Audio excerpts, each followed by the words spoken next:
Avellino and Kim Chiu. Aba, bago kaya lang ito? Vice Ganda catches Kim Chiu and Paolo Avellino kissing at the party. Di ba nga kahapon Christmas party ng It's Showtime kung saan andoon ang mga bosses ng ABS-CBN.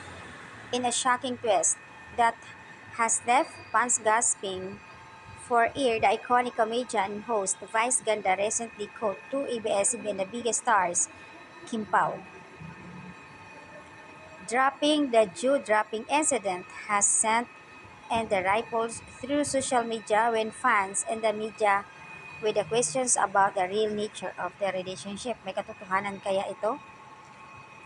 Sa exclusive party reportedly attended unforgettable moment ng Kim Pao. Samantala na-notice ni Vice Ganda, nakita raw ang Kim Pao na maghalikan.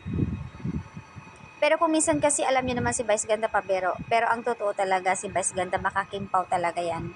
Kung mapapansin niyo rin na minsan binubuking ni Vice Ganda si Paolo Avellino ang pagbisita niya mismo sa dressing room ni Kim Chiu sa It's Showtime kung saan na nagdi-disguise pa ito on air talaga as in ibubuking ni Vice Ganda. Kaya nga walang ligtas, walang itatago kapag kasi Vice Ganda talaga.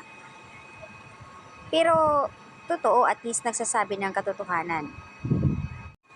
Samantala, Kim Chiu and Paolo Avellino, both known are their strong on-screen chemistry and undeniable charm, have never confirmed any romantic involvement, but their friendship has long been and subject for curiosity among fans.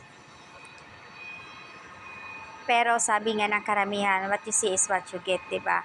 Kung ano yung nakikita natin sa kanila, sa pagiging sweet, sa pagiging caring naman ni Pao, nakikita natin yon, gets na natin yon. Hindi na kailangan aamin in public, at sa mga solid fans naman, naiintindihan yon. Ewan ko lang sa ibang mga netizens na talagang hindi nakasubaybay sa kanila. Kasi tayo, alam na natin yun. So, no need na aaminin nila. Oo, nag-aantay, pero sa nakikita natin, gets natin, kung mag-kiss man sila, naku po, madalas na naman nila ginagawa yan sa WWSK off cam. 'Di ba? Sabi nga nila para mag-asawa na eh. Kung makikita nyo naman din sa mga gamit nila, halos magkapareho. Ika nga sabi ni Pao, you beside me, twinning is twinning. As in, mayroon pa siyang term, patibay ng patibay. Patibay ng patibay, twinning, you beside me. Yun yung mga tatlong kataga na sinasabi ni Pao lagi in public. Kaya, syempre, sino hindi matutuwa doon, di ba? Kaya kung makikita man ng mga fans o either mga kapwa co-host na nag-kiss sila, walang masama doon. Syempre, tuwang-tuwa pa yung mga yan. At lalo na yung mga kapwa co-host ni Kim na very supportive talaga sa Kim Pao.